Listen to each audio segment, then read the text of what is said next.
Welcome, everyone. Thank you very much for being here. We are going over OSHA record keeping, injury and illness record keeping. Big topic, especially this time of year, because we're kind of getting down to the crunch time before we have to do our year-end submission. So I'm going to go ahead and share my screen. OSHA record keeping, right? This is a requirement of businesses once they have 10 employees or more. And then there's some other thresholds for reporting once you get to 20 and then above 250. So we're going to talk about who needs to keep OSHA records, what exactly you need to be recording, what qualifies as a recordable injury or illness, what needs to be reported, and what are the time requirements for that, who needs to submit the records annually, how do you submit those records. We'll also talk about the posting requirements of the 300A summary, some details on how to do a good accident investigation, as well as some other records that are good to keep just in case OSHA shows up and they want to see your records because you have an incident or something like that. All right. We'll let them summarize it real quick in 60 seconds.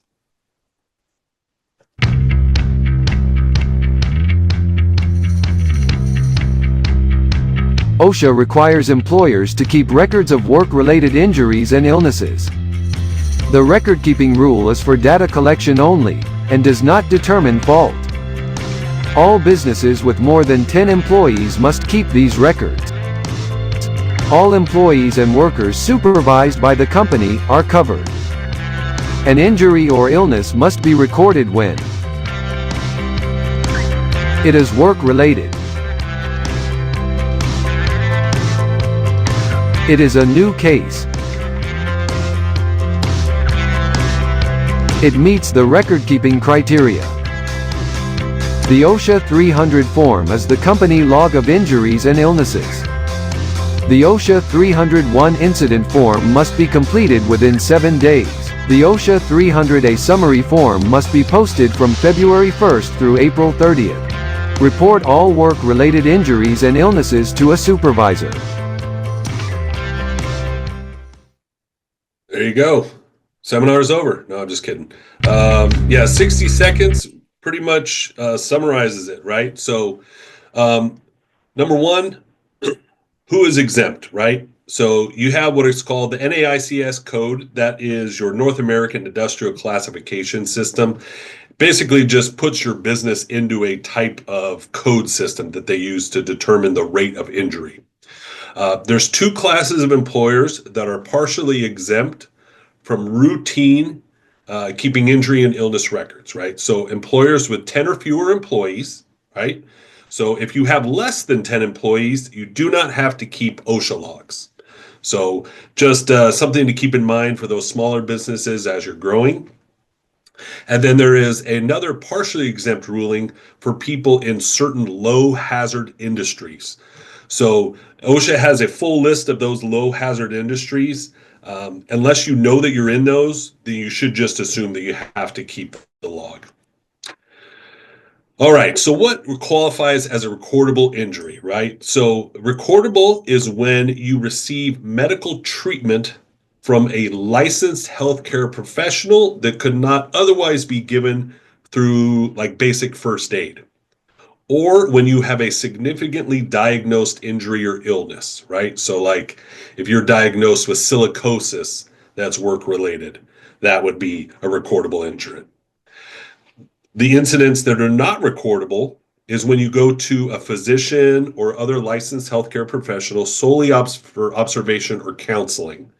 So it's based on the treatment, not the procedures done to you. So for example, if I fall off a ladder and I feel like maybe I broke my arm, diagnostic procedures such as x-rays, blood tests, including the administration of prescription medications solely for diagnostic purposes, does not mean it's recordable. That's just what they had to do to diagnose my injury. It's not a treatment. If it's just treated with first aid, then it is not a recordable injury. We have a list, a more expanded list of what qualifies as first aid and not first aid. Just reach out to us. We'll be happy to send you the list.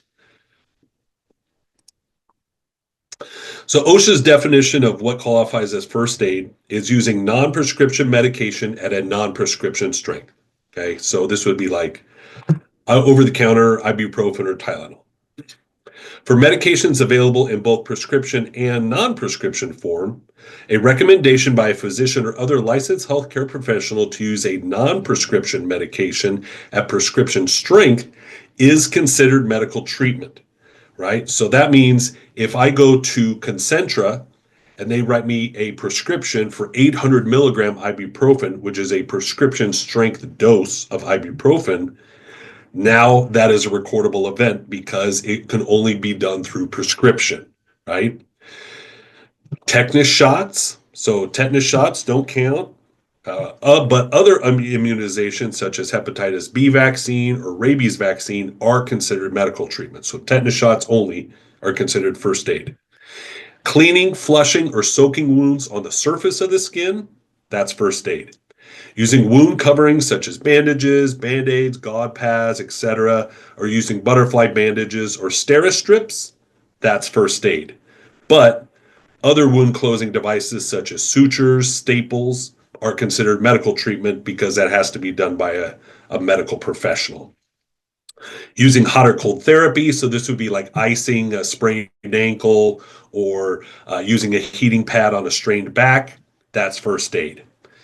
Using any non-rigid means of support, such as ACE bandages, elastic bandages, wraps, non-rigid back belts, that's first aid. But as soon as the device has a rigid stay or other systems designed to immobilize parts of the body, that's considered medical treatment or a medical device. So if it's just a sleeve I pull over my knee, that's first aid. But as soon as it has the metal guides and that hinge on the sides, now that's a medical device, and that's going to be considered a recordable diagnosis. Using temporary immobilization devices while transporting an accident victim, such as splints, slings, necks, collars, backboards, right? Temporarily, just as a precaution, not as treatment, that's first aid. Drilling of a fingernail or toenail to relieve pressure or draining fluid from a blister is also considered first aid. Using eye patches or removing foreign bodies from the eye using only irrigation or a cotton swab is considered first aid. Removing splinters or foreign material from areas other than the eye by irrigation, tweezers, cotton swabs, or other simple means, again, first aid. Using finger guards, and then using massages, physical therapy, or chiropractic treatment are considered medical treatment for record-keeping purposes. But just massaging a sore, strained muscle, things like that, that's considered first aid. But if we have to do actual physical therapy or chiropractic treatment, now that's considered recordable. If we just drink fluids for relief of heat stress, that's considered first aid. But if I have to go to the hospital and I have to get an IV, now it's a recordable. So you're kind of seeing a pattern here. Then, with severe injuries, we need to actually report them directly to OSHA or to your local safety authority. So, for example, in Arizona, it would be ADOSH. We're not going to report this to federal OSHA. We report it to ADOSH. So within 8 hours of your notification of a work-related fatality, you have to let ADOSH know within 8 hours. Within 24 hours, all work-related inpatient hospitalizations of one or more employees, all work-related amputations, or all work-related losses of an eye.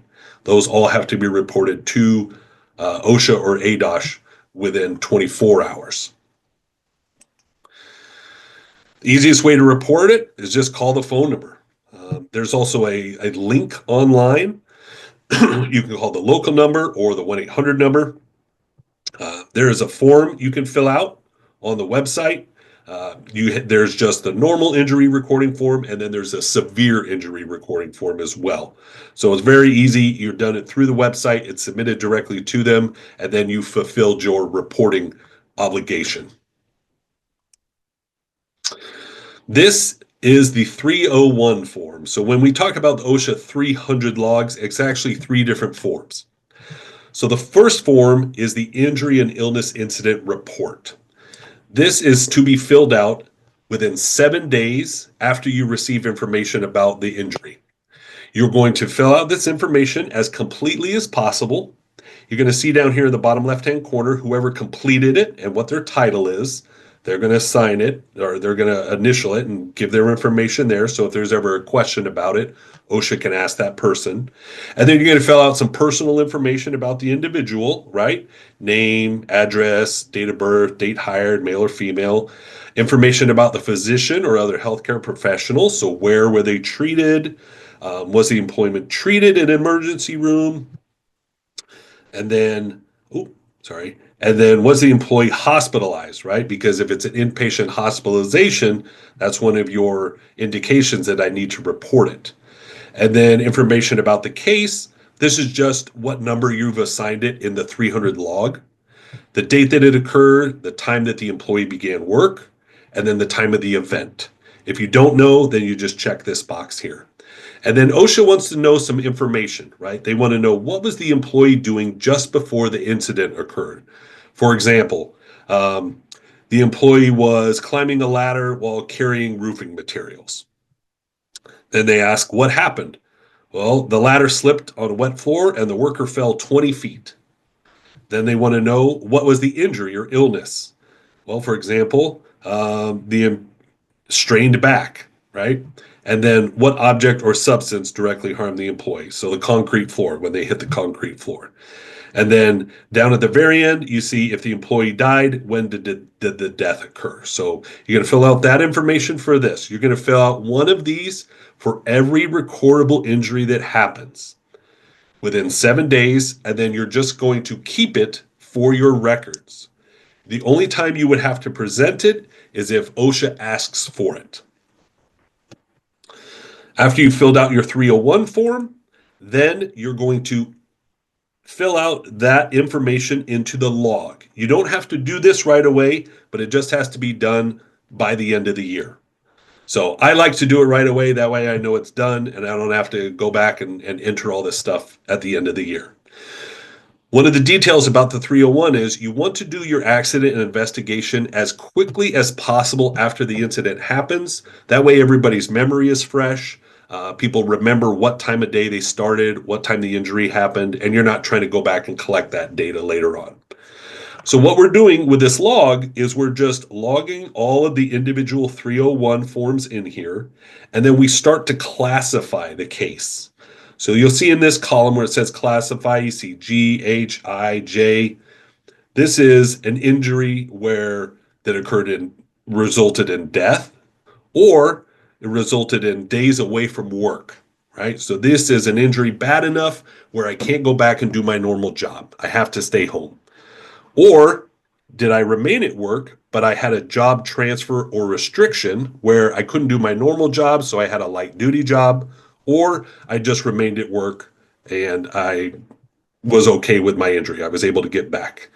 Then over here, we're going to enter the number of days the injured or ill worker was either away from work or they had an on-the-job transfer or restriction.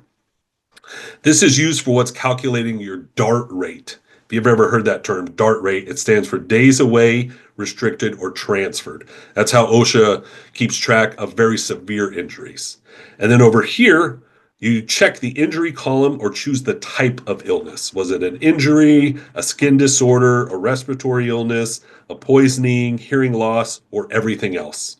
And then down at the bottom, you'll see that it starts keeping tabs of these. It'll start tallying all of these check marks that you have. Then at the end of the year, you're going to take all of this data from the 300 log and you're going to summarize it in the 300A.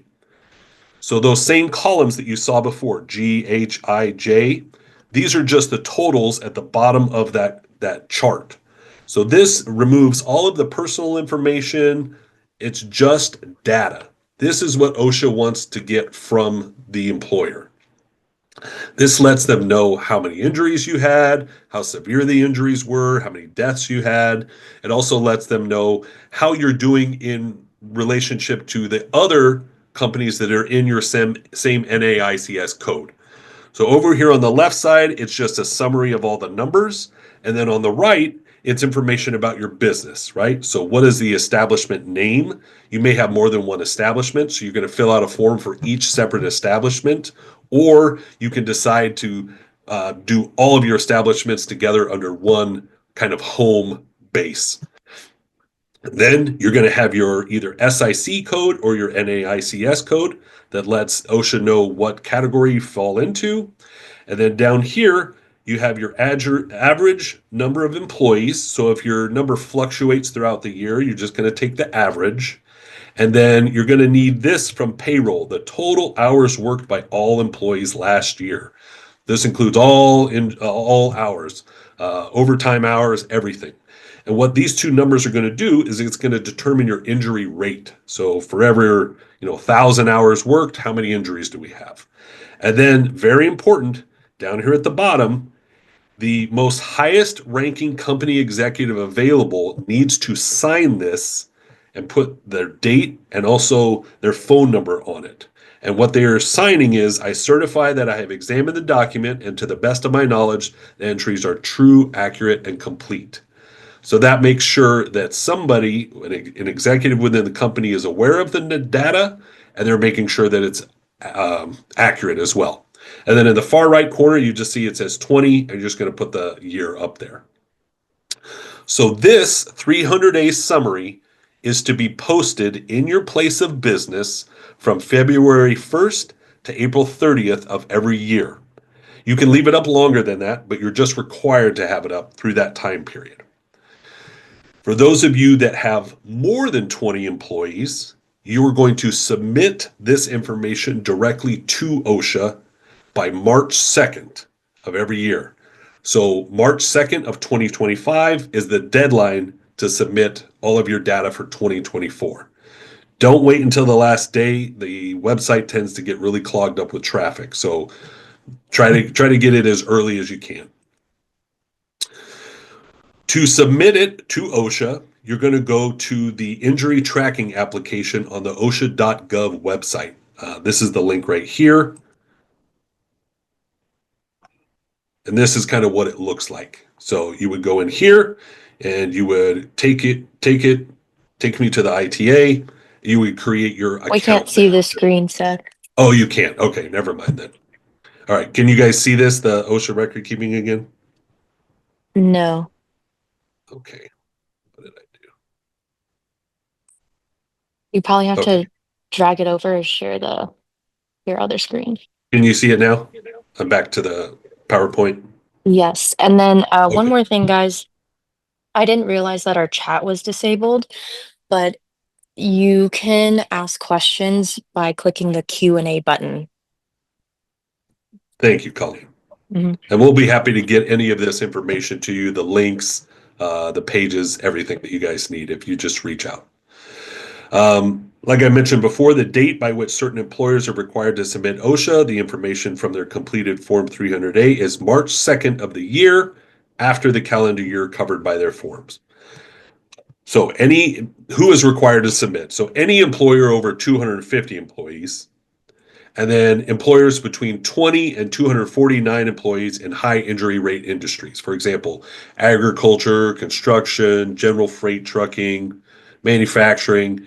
It's most people have to do this. There's some industries that don't, but they're kind of few and far between. If you want to know if you're in that, you can just reach out. We can find out for you as well. So that would be the ITA coverage application. It lets you know if your establishment is required to submit there. Once you get over 250 employees, they require you to submit additional data beyond the 300A. All right, posting and maintenance requirements. Again, you should have that 300A posted in a conspicuous place in your business. I usually like it wherever anybody keeps all their labor posters, or an area where a lot of employees are going to be frequenting, so maybe like a break room or where they clock in, places like that. But it should be an accessible location. February 1st to April 30th of 2025, you will post your 2024 data. OSHA says you must keep all three of those forms, the 301, the 300, and the 300A, for 5 years rolling. So as the sixth year comes up, the old year will drop off, and then you'll have the next 5 years. So if OSHA ever does come out and inspect your facility or your job site, they can ask for up to 5 years of OSHA logs. Sometimes they ask for 3, but they can ask for up to 5.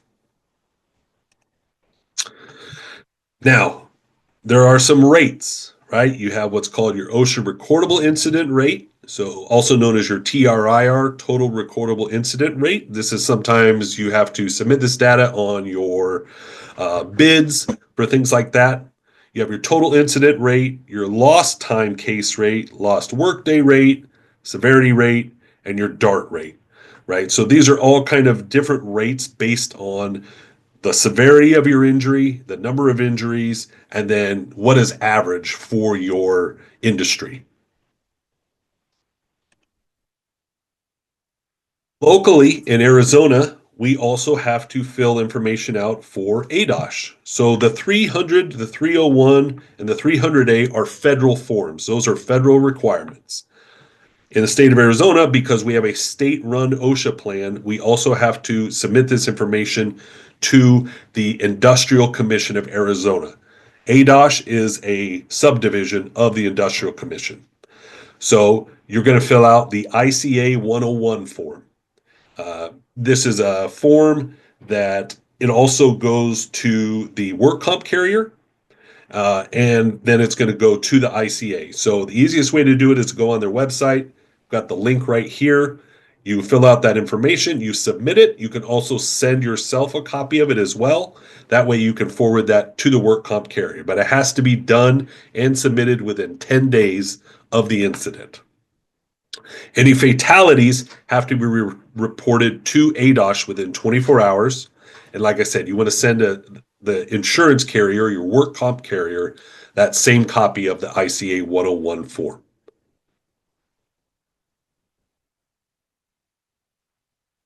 Internally, you're going to want to investigate every incident and accident that happens. The reason is we want to find out why this happened. There may be multiple reasons why it happened, but we also want to know how can we prevent this from happening in the future. So this is ideally what would happen is first we'll start with the who. The supervisor in charge of the area or department where the accident occurred should be responsible for conducting the investigation because they have the day-to-day authority and supervisory obligation of those employees. The investigator should be held accountable for reporting the investigation carefully and clearly. So that way, the HR person or whoever is the lucky person that gets to fill out the 300 logs, they already have all the data they need from that supervisor in the field. They don't have to try to track this person down after the fact. What is the investigator will determine whether first is the accident work related, because if it's not, then it isn't recordable. So is it work related and who was involved?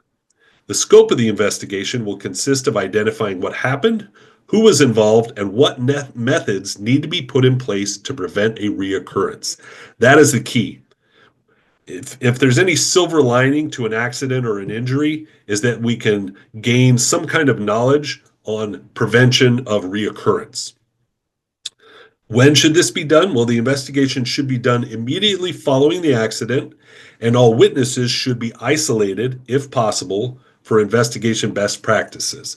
So you want to investigate people individually, not as a group. That way you get their true perspective on what happened because people's location may change their view of what happened during the incident. But you don't want to do it as a large group because then everybody's memories start overlapping. And then where is it done? The investigation and witness statement should be completed at the scene of the accident or medical facility with the injured employee if necessary. Pictures and video go a long ways. They're the best way to capture what happened, time of day, location, what was the surrounding like, what other environmental factors should we consider. And then you're also internally, you are going to want to gather all related documentation, right? Did we do a pre-task plan that day? Did we do a job hazard analysis for this job? Did we do any kind of work plan? Has anybody been trained out there? Do we have certification and documentation of that training? Because all of these things will be asked for if OSHA has to come out and do an investigation.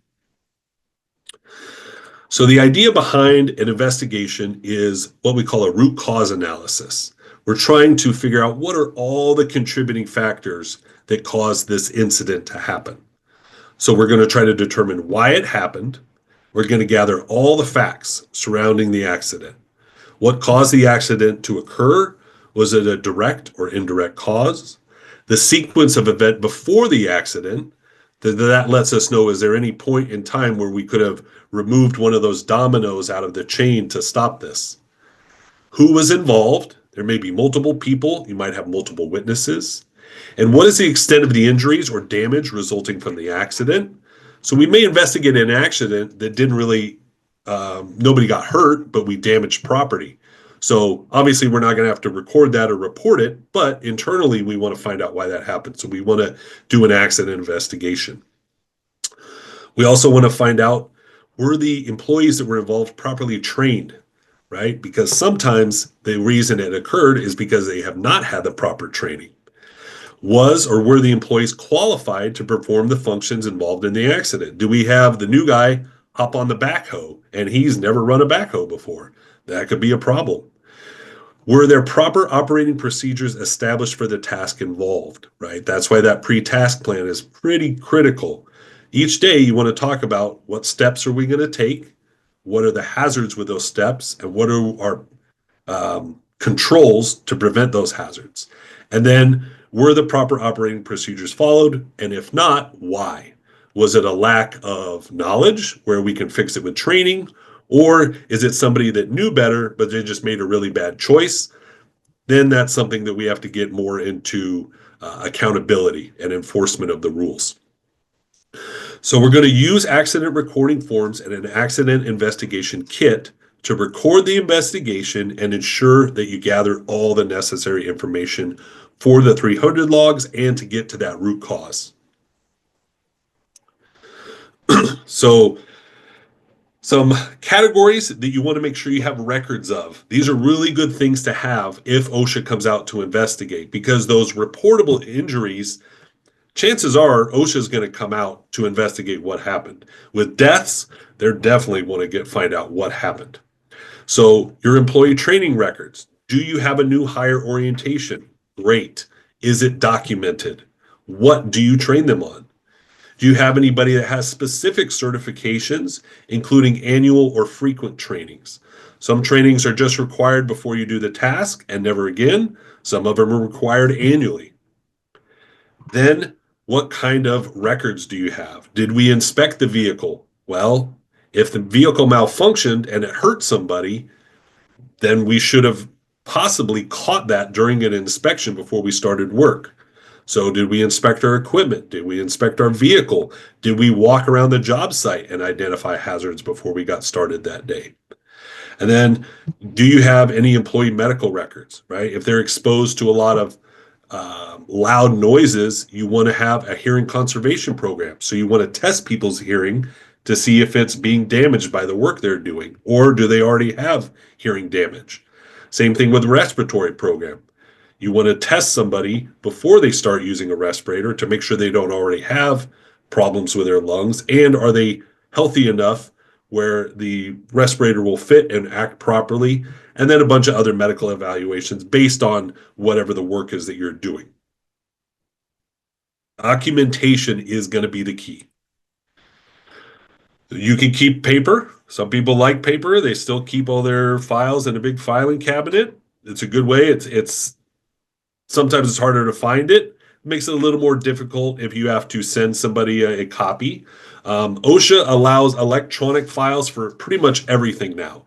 So OSHA 300 logs, those can all be electronic. All of your training documentation can all be digital. So they allow digital certificates and documents for everything now.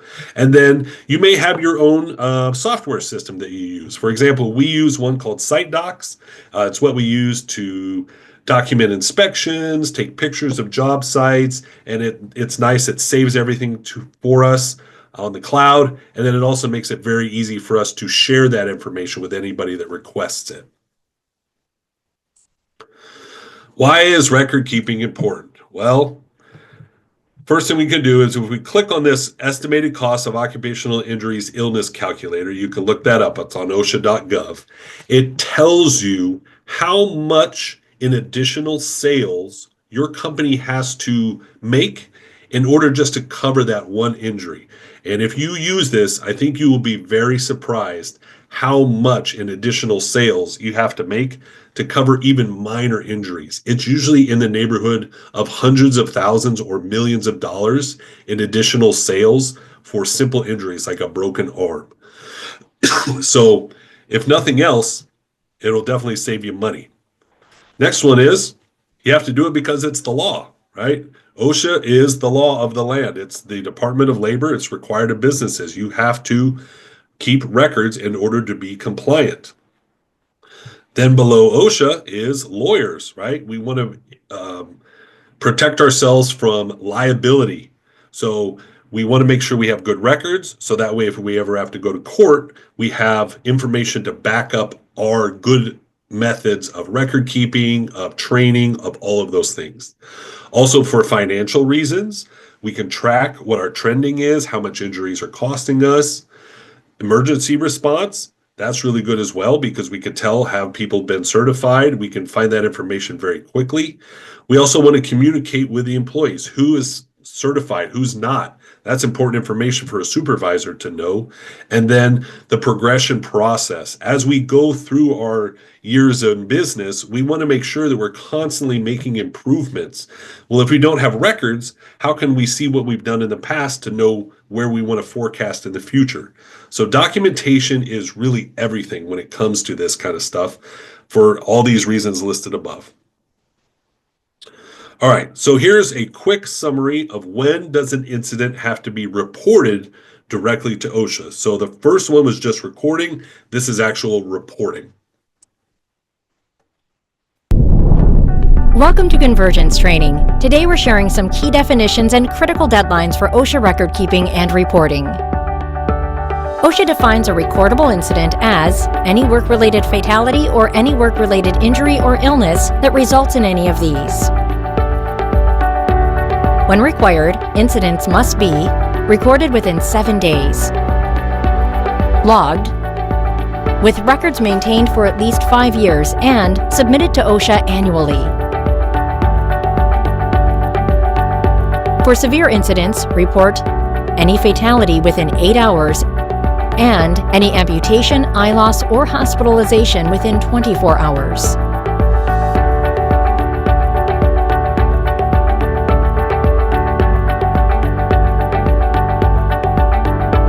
OSHA requires reporting from many establishments with more than 10 employees. Establishments with 20 to 249 employees must submit this form annually.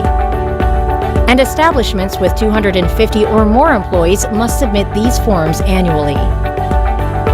And as of 2019, forms for the prior year must be submitted by March 2nd.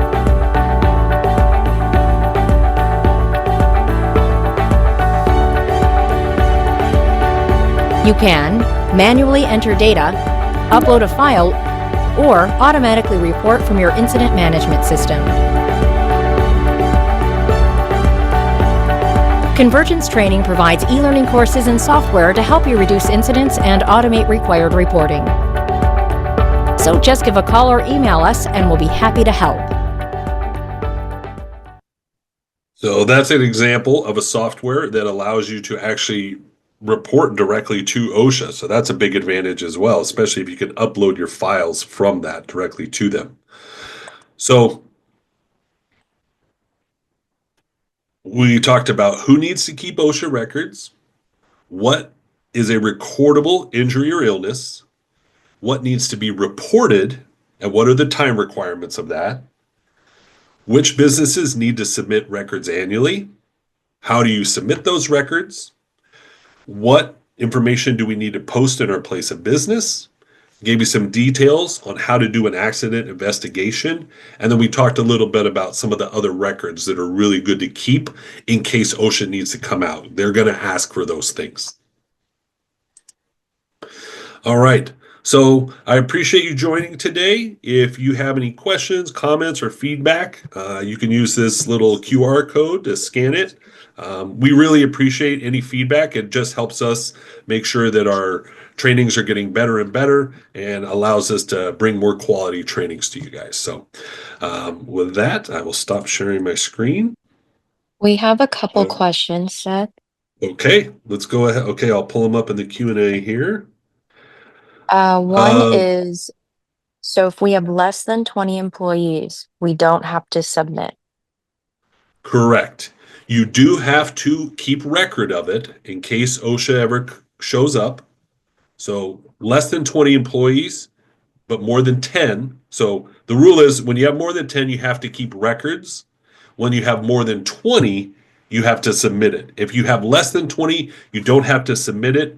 But if you have more than 10, you do have to keep those records. Hopefully that makes sense. And then the other question I saw is, does urgent care count as emergency room in regards to the 301 form? I would say that urgent care doesn't count as an emergency room, but it's just asking where the facility is. So that way, if they need details, they can go to it. Where they are treated is not as important as the treatment that they are given. So it really depends on the treatment that they're given. That will qualify it as, is it a recordable? Or if it's really a severe injury, then do we have to report it to them?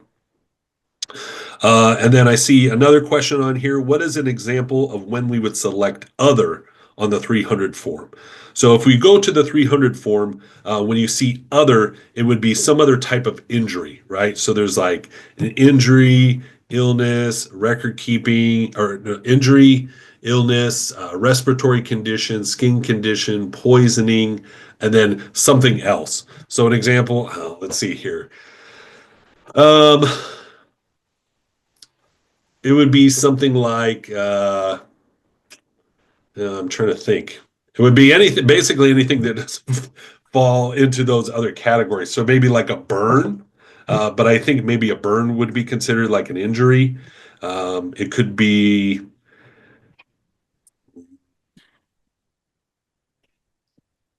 yeah, that's a good question. I mean, it would really have to be your specific types of injuries. So again, if you guys have any questions on any of this, and when you're going through and entering your forms, please reach out to us. That's what we're here for. We're here to help. We're here to answer any questions you might have and help guide you through this process as well. So that's a good question. Other, I would have to think. I'd have to think about a specific injury that would qualify as in other, then get back to you. So I hope that helped. Go ahead. So for other, it could be something like heat stroke, hepatitis, or There you go. frostbite. There you go. Perfect examples, right? So kind of things that don't really fit in those other categories. So heat stroke, probably a real common one, especially here in Arizona, but it doesn't really qualify as an injury or anything like that. So that would be a good example. Awesome. Thank you, Colleen. I appreciate the assist on that one. We have a couple Uh, more. okay, let's scroll down and take a look at them. One person asked, is the SiteDocs platform recommended for tracking everything covered in this presentation? We use SiteDocs. We use it for accident investigation. It really helps us with that. I don't know if the 301 can be integrated into it. That might be a question you could ask directly of SiteDocs, but you could definitely gather all the information in your accident investigation form and then email it to the person who needs to fill out the 300 logs. So that's what we would typically use it for. It's really good for taking pictures. You can draw on the pictures. You can annotate and make notes. So that way, in theory, you could accident investigate out in the field, have it completed, emailed from the field to the person that needs to fill it out, and they could have the 301 form information they need and have it filled out within hours. And then down at the bottom, another person asked, should case numbers reset on the calendar year or should they be carried over from year to year? So it's only for the calendar year that's on there. So your case numbers is basically like what number is it on the log.